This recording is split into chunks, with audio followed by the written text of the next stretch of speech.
Chaque année, des milliards disparaissent de l'Afrique, et personne ne réagit. Pourtant, ce n'est pas un chiffre abstrait. C'est le prix silencieux de notre dépendance à une monnaie étrangère pour simplement commercer entre nous. Imaginez, l'Afrique perd plus de 5 milliards de dollars chaque année, rien que pour convertir nos monnaies entre pays africains. Ce sont 5 milliards qui pourraient financer des écoles, des hôpitaux, des routes ou créer des emplois, mais qui s'évaporent dans les circuits bancaires étrangers à chaque transaction régionale. Mais il se passe quelque chose d'incroyable, loin des gros titres occidentaux. Une révolution silencieuse est en train de transformer le paysage économique du continent. Des plateformes numériques permettent désormais des paiements instantanés en monnaie locale, sans passer par le dollar américain. Pour la première fois, un commerçant au Malawi peut vendre à la Zambie et recevoir l'argent dans sa devise, en quelques secondes. Cela paraît simple, mais c'est une rupture totale avec un système ancré depuis la fin de la Seconde Guerre mondiale. Ce nouveau modèle n'est pas juste une question de technologie. C'est une prise de pouvoir. Car tant que nos échanges internes restent soumis à une monnaie étrangère, le destin économique de l'Afrique est entre les mains de décideurs lointains. Continuer sur cette voie, c'est accepter que la richesse du continent s'échappe, année après année, nous rendant vulnérables au choix des autres. Mais saisir cette opportunité, c'est reprendre le contrôle, protéger notre pouvoir d'achat, renforcer nos économies et donner à l'Afrique la place qu'elle mérite sur l'échiquier mondial. Mais comment en est-on arrivé à cette situation, où échanger simplement entre voisins coûte si cher et dépend d'une monnaie étrangère? Pour le comprendre, il faut remonter dans l'histoire récente de l'Afrique. Pourquoi, en 2024, un commerçant kényan doit-il faire transiter son argent par New York pour acheter du café à son voisin éthiopien, alors que les deux pays se touchent? Cette absurdité n'est pas un hasard. C'est le résultat de plus de 50 ans d'asservissement monétaire imposé à l'Afrique par le dollar américain.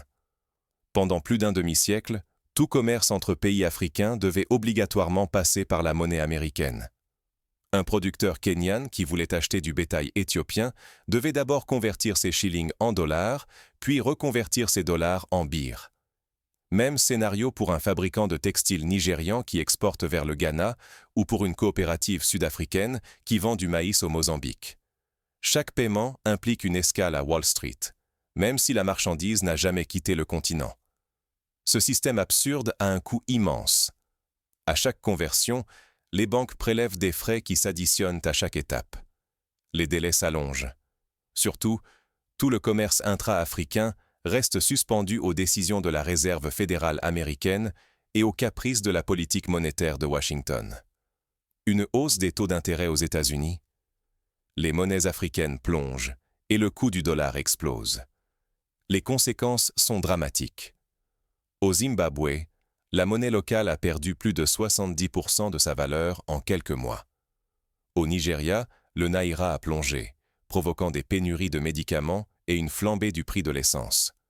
Au Kenya, le shilling s'est effondré, rendant la nourriture et les biens de première nécessité hors de prix pour des millions de familles. La dépendance au dollar a transformé chaque crise américaine en catastrophe africaine. Ignorer cette réalité, c'est accepter que l'Afrique continue de s'appauvrir, de perdre sa marge de manœuvre et de voir son avenir dicté par des intérêts étrangers. Ce modèle condamne le continent à rester prisonnier d'une structure financière héritée de la colonisation, inadaptée à ses défis et à ses ambitions. Mais récemment, une faille s'est ouverte dans cette prison monétaire. En 2025, un événement passé presque inaperçu pourrait bien tout faire basculer. Ce bouleversement discret marque peut-être le début d'une nouvelle ère pour l'Afrique. Découvrons comment une innovation africaine pourrait enfin briser les chaînes du dollar et redonner au continent le contrôle de sa destinée. Et si demain, au marché, vous payez votre café en naira, votre taxi en shilling ou votre logement en rand, sans jamais penser au dollar? Cette idée, longtemps inimaginable, devient réalité sur tout le continent africain. Grâce à des innovations comme la plateforme Kamesa Digital Payment ou encore le système PEAPS, un commerçant au Malawi peut désormais vendre à la Zambie et recevoir son argent en kwacha, instantanément, sans passer par New York ou Londres. Les paiements entre entreprises africaines ne prennent plus des jours, ni ne coûtent une fortune en frais bancaires internationaux. Avant, chaque transaction entre deux pays africains pouvait coûter jusqu'à 8% du montant total, engloutissant des milliards destinés aux écoles, hôpitaux ou routes. Aujourd'hui, grâce à ces nouveaux outils numériques, le coût tombe parfois à moins de 3%. Une économie immense, surtout à l'échelle de centaines de millions de consommateurs. Mais ce n'est qu'un début. L'objectif est d'étendre ces plateformes à 21 pays, couvrant l'ensemble du marché commun d'Afrique orientale et australe. Imaginez, des centaines de millions de personnes qui font circuler la richesse du continent en monnaie locale, avec un dollar devenu simple option parmi d'autres. Pourquoi est-ce si révolutionnaire? Parce qu'aujourd'hui, moins de 10% du commerce africain se fait à l'intérieur du continent. En Asie ou en Europe, ce chiffre dépasse 50%. Le reste du temps, l'Afrique dépend du dollar et des circuits bancaires occidentaux pour commercer. Même avec ses voisins. Changer ce modèle, c'est bien plus qu'une question d'économie. C'est la première marche vers une souveraineté financière retrouvée, une capacité à fixer ses règles, à protéger son pouvoir d'achat et à stabiliser ses économies. Si l'Afrique rate cette transition, elle restera enfermée dans un système hérité, vulnérable aux crises et aux décisions venues d'ailleurs. Mais si elle y parvient, c'est tout le marché africain qui s'ouvre. Création d'emplois, baisse des prix, dynamisme retrouvé dans chaque région. Un cercle vertueux qui redonne aux Africains la clé de leur destin. Mais derrière cette révolution technologique, un véritable bras de fer géopolitique se profile. Car rendre le dollar optionnel, c'est bouleverser les équilibres mondiaux et remettre en cause des décennies d'influence américaine. Le dollar peut-il vraiment perdre son trône et l'Afrique devenir maîtresse de son destin? Voilà la grande question qui agite non seulement les économistes, mais aussi chaque famille africaine soucieuse de son avenir. Il faut être clair, la dédollarisation du continent ne sera pas totale du jour au lendemain. L'objectif n'est pas de bannir le dollar de tous les échanges, mais de donner plus de flexibilité aux pays africains pour choisir la monnaie qui sert vraiment leurs intérêts. Cette nuance est essentielle. Les initiatives se multiplient. L'entrée de l'Égypte et de l'Éthiopie dans le club des BRICS marque un tournant. Avec la création de systèmes comme BRICS Pay et l'alliance renforcée avec la Chine, l'Inde et la Russie, l'Afrique diversifie enfin ses partenaires économiques et ses moyens de paiement.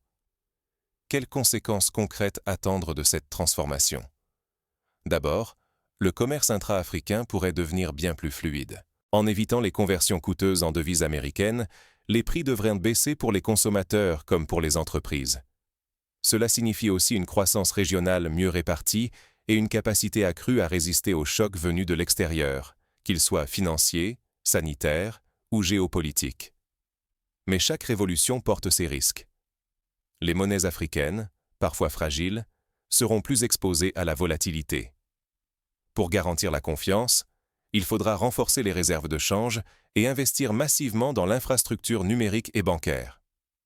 Les banques centrales devront innover et la coopération régionale sera vitale pour éviter les échecs. Face à cet élan, la réaction occidentale se fait entendre. Beaucoup affichent du scepticisme, certains menacent même de sanctions ou de hausse de tarifs douaniers, à l'exemple des États-Unis. Mais la réalité, c'est que ce mouvement semble irréversible, porté par la détermination des pays africains à écrire leur propre histoire.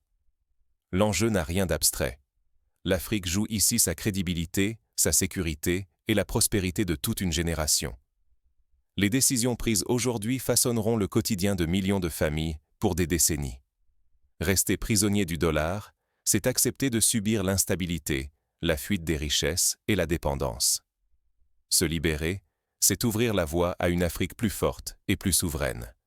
Mais au-delà des chiffres et du pouvoir, il y a une autre conquête, la dignité. Pour comprendre cette dimension humaine, il faut plonger dans les histoires et les rêves de ceux qui portent ce renouveau africain. C'est là que tout commence vraiment. Imaginez des écoles, des hôpitaux, des routes modernes financées grâce à nos propres ressources, sans dépendre de l'aide ou des institutions venues d'ailleurs. Voilà le potentiel d'une Afrique qui choisit ses propres outils, qui se libère de l'étau du dollar en s'appuyant sur l'innovation et la solidarité régionale. Quand le commerce se fait directement entre voisins, sans passer par une monnaie étrangère, la concurrence grandit. Les consommateurs profitent de plus de choix, les prix baissent et les marchés locaux deviennent plus dynamiques. C'est toute l'économie de la région qui respire mieux. En facilitant les échanges et les paiements en monnaie locale, on encourage la création d'emplois et l'essor des entreprises africaines. Chaque nouvelle transaction, chaque petit commerce, chaque projet industriel retrouve une marge de manœuvre, sans le poids des frais imposés par les banques occidentales. Moins la région dépend du dollar, moins elle est exposée aux sanctions ou aux crises monétaires venues d'Occident. Fini le temps où une décision prise à Washington ou à Londres pouvait déstabiliser la vie quotidienne de millions d'Africains. L'Afrique se donne les moyens de résister aux tempêtes extérieures, de protéger ses familles et son pouvoir d'achat. Pour chaque entreprise, chaque citoyen, les avantages sont concrets. Paiement plus rapide, moins coûteux, plus sûr. Plus besoin d'attendre des jours ou de perdre une partie de ses revenus dans des conversions inutiles. Les commerçants, les agriculteurs, les artisans peuvent réinvestir dans leur activité, faire grandir leurs rêves et contribuer à la prospérité collective. Mais cette transformation ne se fera pas sans nous. Il est crucial de soutenir les systèmes de paiement africains, de réclamer plus d'intégration régionale et de défendre nos intérêts. Chaque voix compte pour consolider ces progrès et éviter que les anciens schémas de dépendance ne reviennent par la fenêtre. Car ne pas s'approprier ces outils, c'est risquer de voir les bénéfices partir ailleurs, de retomber dans la spirale de la dépendance, avec tout ce que cela implique en termes d'instabilité et d'injustice. Le choix est entre nos mains, aujourd'hui plus que jamais. Saisir cette chance, c'est refuser que l'histoire se répète. La parenthèse se referme, mais une question demeure. Comment chacun, à son niveau, peut-il participer et faire avancer cette révolution économique africaine? L'Afrique n'attend plus. Elle construit son futur, monnaie après monnaie. Pendant des décennies, la domination du dollar a pesé comme une chape de plomb sur le continent. Mais aujourd'hui, l'Afrique se relève, invente et s'organise pour reprendre en main son destin économique. En créant ses propres systèmes de paiement numériques, l'Afrique n'essaie pas de déclarer la guerre au dollar. Elle cherche surtout à se libérer d'une dépendance qui a fragilisé ses économies, siphonné ses ressources et mis sa souveraineté en péril. Car derrière la question monétaire, il y a la dignité, la prospérité et la souveraineté de tout un continent. Rester sous la coupe d'une monnaie étrangère, c'est risquer l'instabilité, l'appauvrissement et l'impuissance face aux chocs venus d'ailleurs. Imaginez des millions de commerçants, d'entrepreneurs et de familles capables de commercer sans taxes cachées, sans barrières absurdes, sans voir leur argent traverser des continents pour revenir chez eux. Pas de triomphalisme. La route reste longue, les obstacles nombreux. Mais pour la première fois depuis l'indépendance, l'Afrique tient entre ses mains les outils de sa propre transformation. Ce n'est pas une utopie, ni une simple mode. C'est la volonté collective de tout un peuple qui refuse de continuer à payer le prix fort pour des décisions prises loin de ses réalités. À vous qui regardez, à vous qui aspirez à une Afrique forte et maîtresse de ses richesses, soutenez cette marche vers la souveraineté. Renseignez-vous, partagez, questionnez. Le changement ne viendra pas d'ailleurs. Il est déjà là, porté par la jeunesse, par les innovateurs, par ceux qui osent rêver d'un avenir différent. L'Afrique construit son futur, pas à pas, transaction après transaction, innovateur après innovateur. Ce n'est pas le début d'une revanche, mais le retour à l'équilibre. Le monde observe, souvent sans comprendre la profondeur de la révolution silencieuse qui s'opère.